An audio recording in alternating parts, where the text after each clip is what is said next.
जी hello दोस्तों, मैं हूं कमर चीमा। और दोस्तों, जिस तरह कि आप देख रहे हैं, मेरे साथ मौजूद हैं प्रोफेसर डॉक्टर मुक्तदर खान साहब। डॉक्टर साहब, सबसे पहले तो आपके वक्त का बहुत शुक्रिया। थैंक यू वेरी मच कमर साहब, और आपके सुनने वालों को मेरा सलाम, नमस्ते, सत श्री अकाल, वनक्कम और नमस्कार। बहुत शुक्रिया डॉक्टर साहब। डॉक्टर साहब, अभी तो जारी बात है, ये जो हाल ही में G20 हुई है इंडिया के अंदर, तो बहुत सारे जो इतने ज़्यादा इवेंट्स हो रहे थे, इतनी ज़्यादा मुलाकातें हो रही थी, इतना कुछ बाहर आ रहा था कि we couldn't find a proper time to decode it what actually happened. लेकिन इम्पॉर्टेंट चीज़ ये है कि मोहम्मद बिन सलमान जो हैं, he has been treated twice. उनको जो है वो VVIP का प्रोटोकॉल दिया गया है। एक स्ट्रेटिजिक पार्टनरशिप काउंसिल भी बनाई गई है। कई लोगों का ख्याल ये है कि पिछले साल 2019 में जब मोहम्मद बिन सलमान आए थे, तो तब भी वो कह के गए थे कि वो इंडिया के अंदर कुछ $100 अरब की इन्वेस्टमेंट करेंगे। अभी भी काफ़ी बातें हुई हैं। आपको क्या लगता है, अभी कॉरिडोर की बातें हुई हैं, आपको क्या लगता है मोहम्मद बिन सलमान इंडिया को नॉन सीरियस ले रहे हैं? जो पहले कह गए थे मैं इतना पैसा लगाऊंगा, लेकिन लगाया नहीं है, और फिर ऐसी बातें हो रही हैं। What do you make of that? पहले तो आप कुछ भूल रहे हैं कमर साहब। I think you have forgotten something. क्या सर? अरे भाई, क्रिकेट। आपने मुबारकबाद ही नहीं दी हमको। बिल्कुल इंडिया बिल्कुल, क्रिकेट, हाँ बिल्कुल। मैंने तो नहीं, मैं तो डॉक्टर साहब मैच देखते नहीं। वो मैच जिसमें पाकिस्तान हार रहा हो, मैं देखते नहीं हूँ। जाहिर है। मतलब अब तो ऐसा है कि तो आप तो डिप्लोमेसी भी छोड़ना चाहिए फिर तो। नहीं नहीं, उसमें भी उसमें हम थोड़े बहुत कामयाब होते हैं, थोड़े बहुत ऐसी।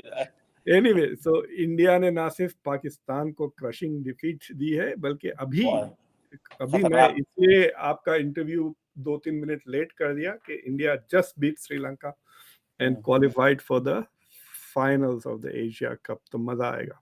एनीवे, तो G20 का सवाल ये है कि MBS का मुझे समझ में नहीं आ रहा कि एक साहब ने मुझे कहा था कि मुसलमानों का प्रॉब्लम ये है, 21st सेंचुरी 20वीं सदी की बात कर रहे थे, कि उनकी जुबान उनकी लाठी से लंबी है। बोलते बहुत करते कम है। तो फॉर एग्जाम्पल, मैंने अभी एक पूरा स्ट्रेटेजिक रिव्यू किया इंडिया और सऊदी अरेबिया की रिलेशंस का, जिसमें मैंने एक वीडियो भी लगाया अपने शो पर, जिसमें MBS इज सेइंग कि 5 साल में middle east will become like Europe. तो वो कह के 4 साल हो चुका है। तो क्या अब नेक्स्ट ईयर में यूरोप बन जाएगा मिडल ईस्ट? और वो कह रहे थे ना सिर्फ सऊदी अरेबिया, बट कतर भी और इजिप्ट भी, जॉर्डन भी। तो अब क्या मतलब, like what is the point of making statements like this कि 5 साल में Saudi middle east will become like Europe? और what does he mean by that? मतलब क्या डेमोक्रेसीज आ जाएंगे पूरे मिडिल ईस्ट में? क्या कल्चरली खुलेआम गे मैरिजेस की इजाजत मिल जाएगी, या क्या? Like what? बड़े बड़े खूबसूरत चर्चेस और म्यूजियम्स बन जाएंगे मिडिल ईस्ट में? Like what is Europe in his mind? Right, उनके दिमाग में Europe is like the pinnacle of human civilization. But describe to me what of Europe do you like? Wahhabism Saudi अरब से खत्म हो रहा है, लेकिन लंदन में तो पड़ रहा है ना। जितने सलफी अब इंग्लैंड में बैठे हुए हैं, शायद सऊदी अरब में नहीं होंगे। इनफैक्ट सारे सऊदी डिसिडेंट्स भी वहां बैठे हुए हैं। So the question arises is how seriously to take his pronouncements. तो 2019 में MBS came on his first state visit to India. ये दूसरी स्टेट विजिट है पिछले 4 साल में। तो पहले विजिट में he promised $100 billion of investment in India. अभी तक कुछ नहीं हुआ। इस बार फिर प्रॉमिस किया कि सऊदी अरेबिया अपने सॉवरेन वेल्थ फंड में से इन्वेस्ट करेगा $100 बिलियन। ये और बात है कि इस बार कुछ 25 मेमोरेंडम ऑफ अंडरस्टैंडिंग साइन किए गए बिटवीन वेरियस आर्ग्यूमेंट्स। और हो सकता है कि this $100 billion includes Saudi investment in IMEC। So it is not very clear कि क्या कह रहे हैं, लाइक हम $100 बिलियन इन्वेस्ट कर देंगे, कब, कहाँ कहाँ है। डालें तो सही है, एक बैंक में अकाउंट खोल के उसमें डाल दें, एटलीस्ट इंडिया में इंटरेस्ट तो आते रहेगा, राइट? फिर उसके बाद देखें, इंडिया में फिक्स डिपॉजिट पे पता है बहुत ज़बरदस्त इंटरेस्ट रेट्स होते हैं। So that is one question. अब वो अहमदाबाद में एक ऑफिस खोल रहे हैं where they will be investments opportunities को एक्सप्लोर करेंगे। तो that is one thing. The other thing is के दो वजूहात हो सकते हैं कि या तो पिछले 1.5-2 साल में चाइना के साथ ताल्लुकात बड़ी तेज़ी से इम्प्रूव हुए हैं, यहाँ तक कि अब युआन में ट्रेड हो रहा है सऊदी अरेबिया और ईरान का, एटलीस्ट ऑयल का ट्रेड, सॉरी सऊदी अरेबिया और चाइना का ट्रेड। फिर हेविली वो एक दूसरे के अंदर इन्वेस्ट कर रहे हैं। चाइनीज़ फर्म्स ने अरामको की पाइपलाइन वाली जो डिवीज़न है उसमें हेवी इन्वेस्टमेंट्स है चाइनीज़ फर्म्स की। चाइना में रिफाइनरीज में सऊदी अरेबिया ने तकरीबन 9-10 बिलियन डॉलर इन्वेस्ट कर चुका है already. So I think he's got distracted by China and India को on the back burner डाला, and hopefully ये जो नया second state visit है, it is going to revitalize. ये जो strategic policy council SPC जो है, strategic partnership council जो है, वो एक्चुअली नरेंद्र मोदी जो 2019 अक्टूबर में शायद मेरे ख्याल से he had visited Saudi Arabia जब वो प्रपोज हुआ था। सो देखिए 2019 में जो प्रपोजल्स हुए, they are acting upon it now, so hopefully investments भी शुरू हो जाएंगे अब, right? So will see what happen. एक जॉइंट कोई वर्किंग कमेटी भी कायम हुई है, और आईमेक को लेकर जहां अमेरिकन ब्यूरोक्रेट्स इन्वॉल्व है, ये तो पुश करते ही रहेंगे ना, सोती नहीं ना स्टेट डिपार्टमेंट। तो अगर सऊदी अरेबिया के बंदे कुछ नहीं कर रहे हैं, तो एटलीस्ट इंडियन ब्यूरोक्रेसीज और Saudi US bureaucracies might actually push this thing forward. So हो सकता है कि वहाँ पे इन्वेस्टमेंट्स, लेकिन आप देखें ये मतलब अब पाकिस्तान में कह दिया कि सऊदी अरब और यूएई दोनों 25-25 बिलियन डॉलर इन्वेस्ट कर देंगे। ठीक है, अगर आप करने ही वाले हैं 25-25 बिलियन, तो उसको डिपॉजिट तो कर दें उसके बाद वहां से इन्वेस्ट करें। पाकिस्तान का कितने मसाइल हल हो जाएंगे, राइट?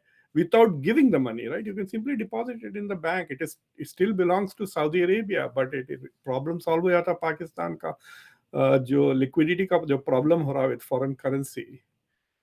और मजे की चीज ये है कि सऊदी रियाल एंड यूनाइटेड अरब का जो दिरहम्स हैं, दे आर वो डॉलर को लगे हुए हैं।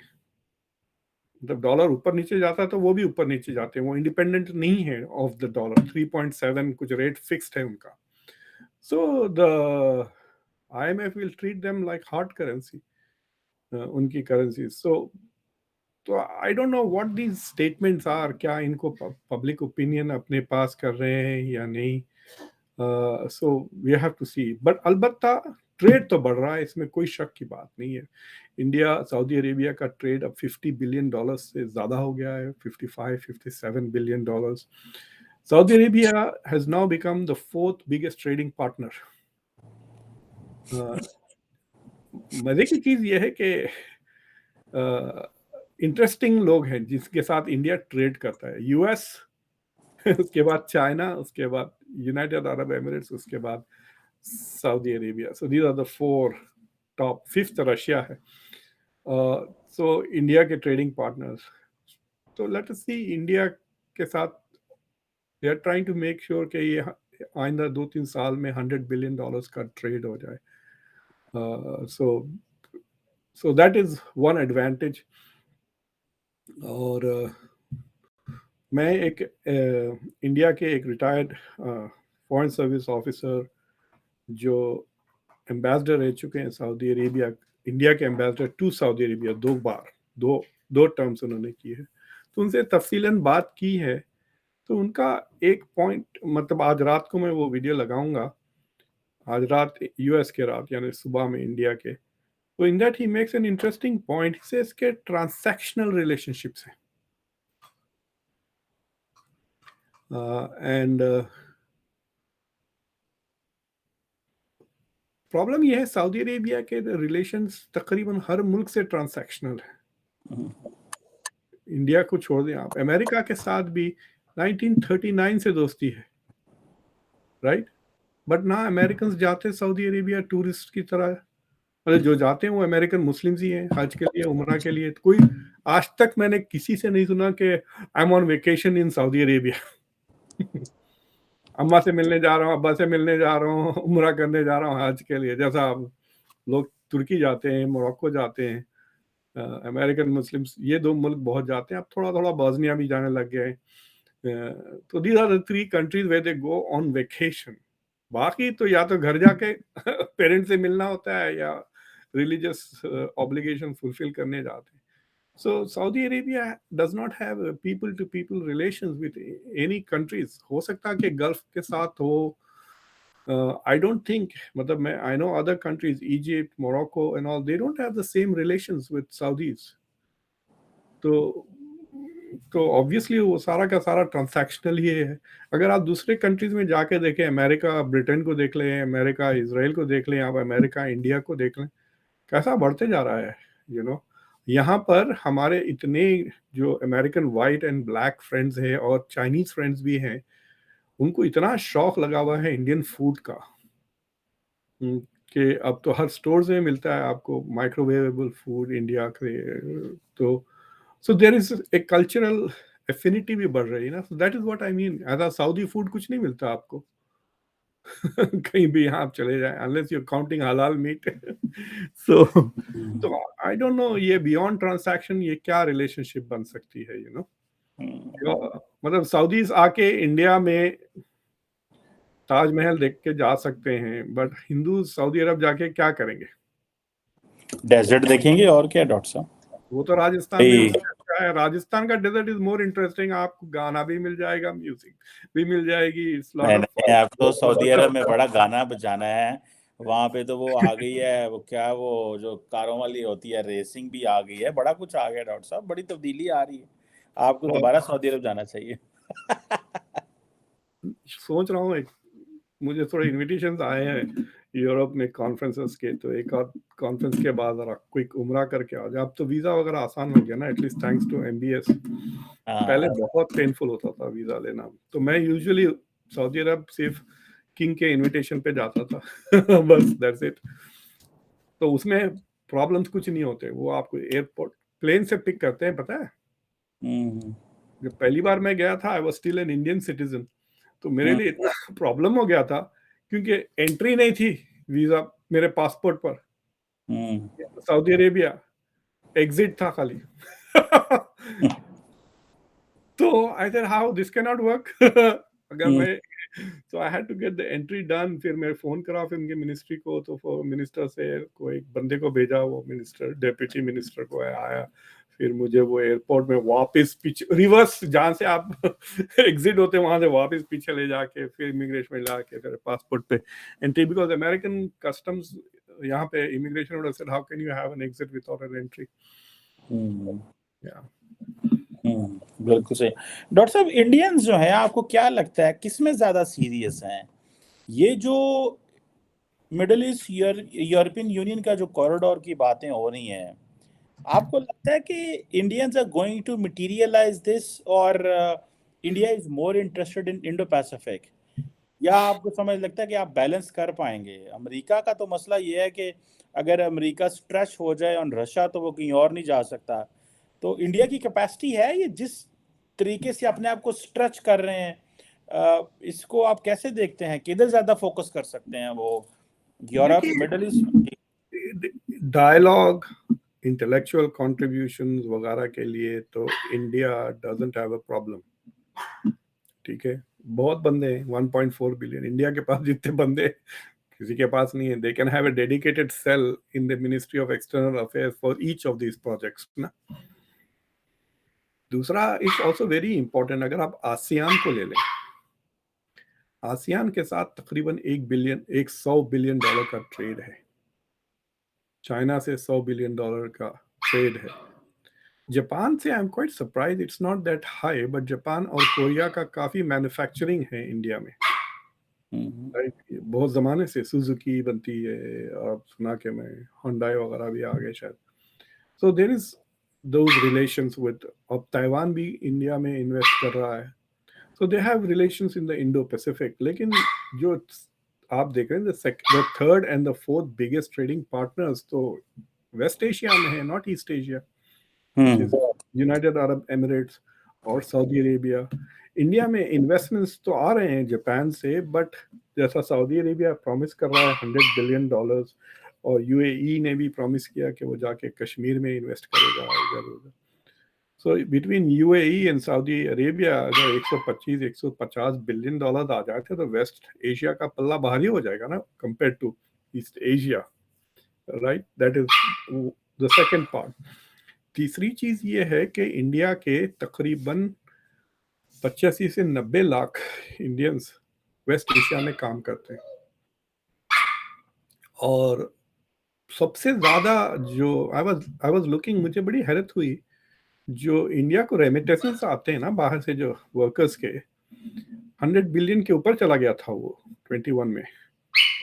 इस साल कुछ $90 बिलियन है, but around $100 billion worth of remittances आ रहे हैं। And India actually needs that because India trade deficit run कर रहा है। India's imports are more than its exports फिल वक्त।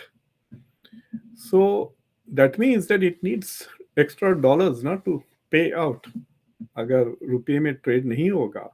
So that trade deficit is fulfilled by deposits from remittances from NRIs, और दूसरा जो इन्वेस्टमेंट के पैसे आ रहे हैं, और कहाँ से आएंगे पैसे, राइट?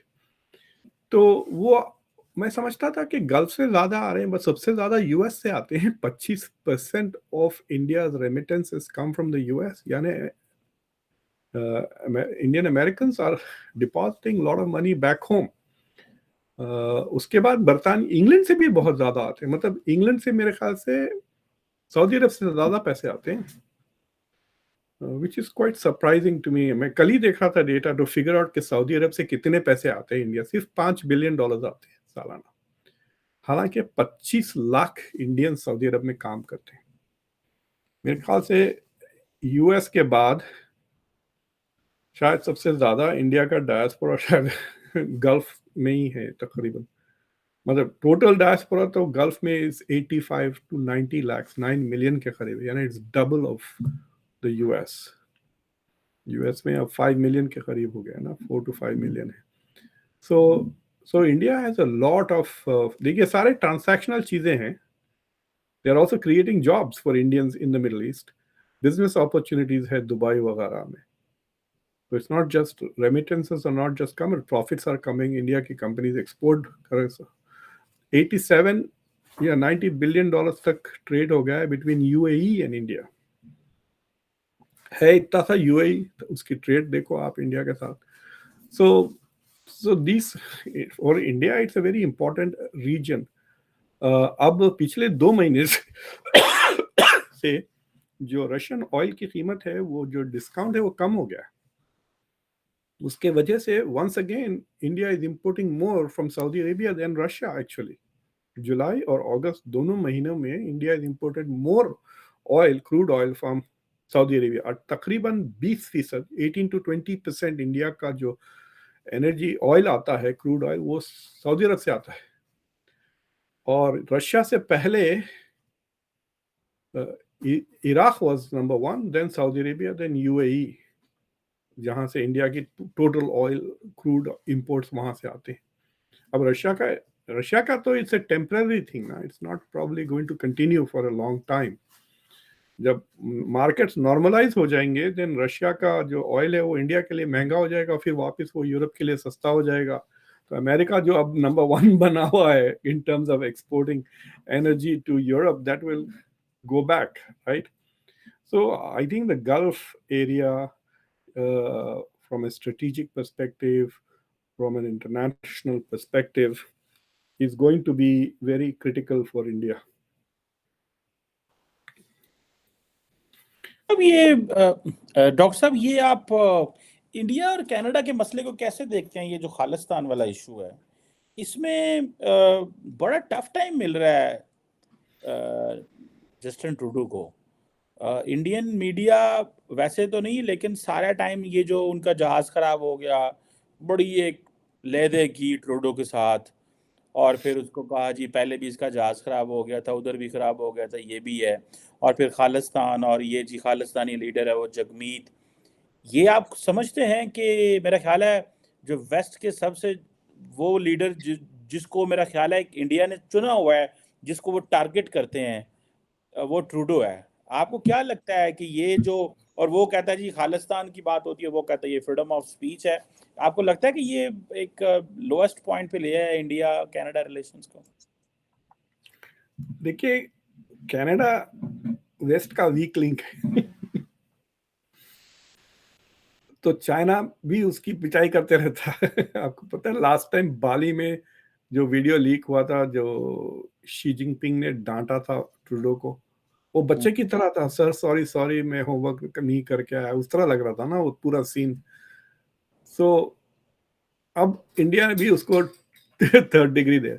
देखिए, वो जो खालिस्तान का मसला है, कनाडा का उतना कसूर नहीं है जितना India is trying to make it out. India is trying to pretend कि अगर कनाडा ना होता तो ये मसला ही नहीं होता। इंडिया है द खालिस्तान प्रॉब्लम। अब वो पल रहा है कनाडा में। मैंने पिछले चंद महीनों में 2-3 पंजाबी टीवी सीरीज देखे। कोहर बोल के एक जबरदस्त सीरीज आई नेटफ्लिक्स पे, आप देखें जरूर, बहुत जबरदस्त है। बहुत मतलब इट्स वेरी ह्यूमेन मतलब। लेकिन जो कल्चर पंजाब का नजर आ रहा था उसमें, हर बंदा या तो कनाडा जा रहा है या कनाडा से आया हुआ है या कनाडा, वो एक बहुत ही टिपिकल स्टाइल में वो कहते हैं ना कनाडा को। Canada, Canada. हाँ, एग्जैक्टली, उसके गाने भी है। सो Canada has become like the other home for Punjab. In fact मैं मजाक से 15-20 मिनट, अब एक जब मैं साउथ एशिया पढ़ाता हूँ तो मैं half seriously half jokingly Canada पे एक आध दिन खर्च कर देता हूँ। मेरे स्टूडेंट से, doctor Khan you putting Canada in south Asia. मैं बोला तुमने कभी जाके देखा है? जाओ जाके वैंकूवर में देखो, it looks like Punjab. Toronto चले जाएं आप, मतलब भरे हुए देसीज वहां पर, एमपीज वगैरह। उनके डिफेंस मिनिस्टर अभी सरदार जी थे एक, बहुत रिसेंटली एमपीज भी कई हैं। सो Canada is partly, we cannot do anything because this is a very powerful constituency at home, वो भी लिबरल्स के लिए खास तौर से, राइट। अगर कंजर्वेटिव्स अगर आ जाते हैं पावर में तो उनके उतना सपोर्ट नहीं होता। सो दैट इज वन थिंग। दूसरी चीज ये है कि मेरे ख्याल से थोड़ा बदमाशी कर रहा है कनाडा। बदमाशी ये कर रहा है कि देखिए, जो गड़बड़ खालिस्तानी कर रहे हैं ना कनाडा में रहकर, अगर उस तरह के हरकत मुसलमान करते ना, आईसीस, अलकायदा, हमास, ये वो लेके, it will shut them down. जितनी आज़ादी खालिस्तानियों को है इंडिया के खिलाफ गड़बड़ करने की, थ्रेटन कर रहे हैं भाई वो डिप्लोमेट्स को मारने की। अगर किसी हमास, प्रो हमास का बंदा ने उसी तरह इसराइल की एम्बेसी को धमकी दी, आई गारंटी यू उनको पूरे बंद हो जाएंगे वो। ना ह्यूमन राइट्स देखेंगे, ना किसी बात, ना सिविल राइट्स, ना हेबियस कॉर्पस, कुछ भी नहीं। वो सीधा सीधा उनको सीआईए वाले आएंगे, उठा के लेके चले जाएंगे टॉर्चर करने के लिए to black sites. That is not being done to the Khalistanis, and India is trying to say that that's what you want to do. We want you to do to the terrorists there what we would do to the terrorists here. अब ये और बात है कि Canada के खिलाफ कोई ऐसा ग्रुप नहीं है जो बट इंडिया को कहें कि आईएफएस में देखें कितने फ्रेंच बोलने वाले लोग हैं, क्यूबेकवा के मूवमेंट को जरा सपोर्ट करना शुरू करें। जो क्यूबेक का जो सेपरेटिस्ट मूवमेंट था ना, लास्ट टाइम रेफरेंडम में 49% तक पहुंच गए थे वो चंद साल पहले। So India should try and support the Quebecois people and see how it, because वो नज नज विंक विंक वाली बात हो गई है ना। गवर्नमेंट ठीक है, हम सख्ती से बात भी करेंगे लेकिन तुम करते रहो अपना काम। I don't think that will happen in the US. San Francisco की इंडिया की कॉन्सुलेट पे गड़बड़ करने की कोशिश की, उसके बाद से कुछ नहीं हुआ। देखिए यूएस में, I think the US will shut it down much faster. But Canada, I don't know why they are playing footsie, ज्यादा ट्रेड नहीं है इंडिया के साथ। दो फैक्टर नहीं लगते आपको? एक तो वो दिस इज नॉट लार्जली ये रिलीजियस फैक्शन नहीं है, एक एथनिक ग्रुप है, प्लस वो जो जगमीत सिंह है, वो जो हु इज बेसिकली पार्टनरिंग, जो कि ट्रूडो का पार्टनर है, कोलिशन सपोर्ट है उसको, so he is in in in the government. पता नहीं 18-20% तो वोट है उसके। And then being a very liberal society, बहुत ही ज़्यादा लिबरल है। शायद जैसे फॉर एग्जांपल हमने देखा कि स्वीडन में, डेनमार्क में बहुत ज़्यादा लिबरल थे, and then they had to put a lid on all that. देखिए, आई डोंट नो अबाउट बातें जो लिबरल कर रहे हैं, ठीक है, they have free education, free health care, वो यूरोपियन स्टाइल उनका डोमेस्टिक पॉलिटिकल सेटअप है। जब ट्रम्प प्रेसिडेंट थे तो इतना ट्रम्प के खिलाफ हम लोग, मैंने भी कई आर्टिकल्स लिखे हैं, इस्लामोफोबिया, जीनोफोबिया, रेसिज्म। ट्रम्प की एंटायर ड्यूरेशन में एक भी मुसलमान नहीं मारा गया अमेरिका में। एक दो इंडियन अलबत्ता मारे गए, हु वर मिस, याद है आपको, जो शुरू में आईटी वर्कर्स। बट ट्रूडो के अंदर कई मुसलमानों को मारा गया, मस्जिद को अटैक कर दिया गया। Islamophobia is rampant. तो काहे का लिबरल, मतलब they are also becoming anti xenophobic, anti foreigners, anti religious people, very pro Israel. So I don't think it, ये this is just Trudeau's policy. उसमें लोकल पॉलिटिक्स वगैरह में जिस हद तक जो इंडियन पंजाबी लॉबी बोलिए आपको, या कंस्टिट्यूएंसी बहुत स्ट्रांग है वो, ना सिर्फ in politics but it is also very strong in business, and it is also very strong in government. तो पूरे सेक्टर्स उसमें वो दे आर वेरी इन्फ्लुएंशियल। और देखिए, जो सिंगल एजेंडा कम्युनिटी होती है ना, तो अपनी सारी रिसोर्सेज उसी एक इश्यू पे लगाए हुए रहते हैं। They are not worried about 20 different countries, जैसा हम अमेरिकन मुस्लिम्स को अभी अब मोरक्को के लिए फंड रेजिंग कर रहे हैं, मोरक्को अर्थक्वेक, अभी टर्की के अर्थक्वेक के लिए किया था, उधर फ़लस्तीन के लिए कर रहे हैं, फिर बॉस्निया में प्रॉब्लम्स हो रहे हैं उधर। इस तरह डिवाइडेड हो जाती है ना कम्युनिटी। लेकिन जो कम्युनिटी वन कम्युनिटी है, जैसे Armenians just focus on Armenia, तो इस तरह से ये जो खालिस्तान की लॉबी है वो एक ही इश्यू पर फोकस्ड है, on India. So they are able to put a lot more influence and pressure than other lobbies, unless it's the Israeli lobby या Greek lobby. I don't know how strong वो है। Armenian lobby काफी strong है Canada में। Ukrainian lobby काफी strong है जी। But बिल्कुल सही है। India is going to, India के साथ ताल्लुकात खराब जरूर हो रहे हैं।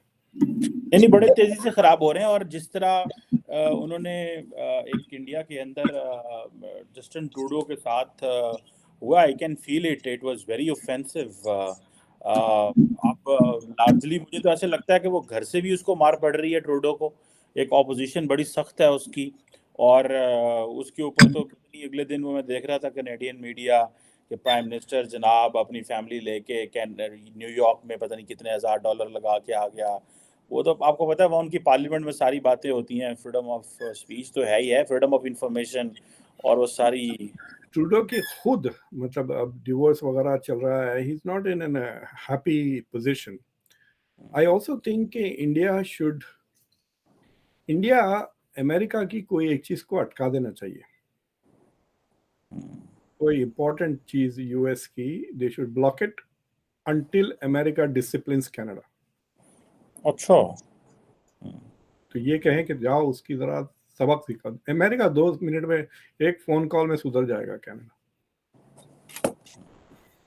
And that is probably what they should do, कि अमेरिका का कोई रिक्वेस्ट, कोई इंपॉर्टेंट चीज that the US wants from India, उसे ब्लॉक करें थोड़ी देर के लिए, 1 हफ्ता 2 हफ्ता, and then informally कोई एम्बेसडर से कहे कि why don't you just have a chat with Mr. Trudeau and we will fix this, वो हो जाएगा। Because the US has no interest in the Khalistan movement. They have no interest in destabilizing India. They want India strong, integrated. So it is in the US interest to shut this down,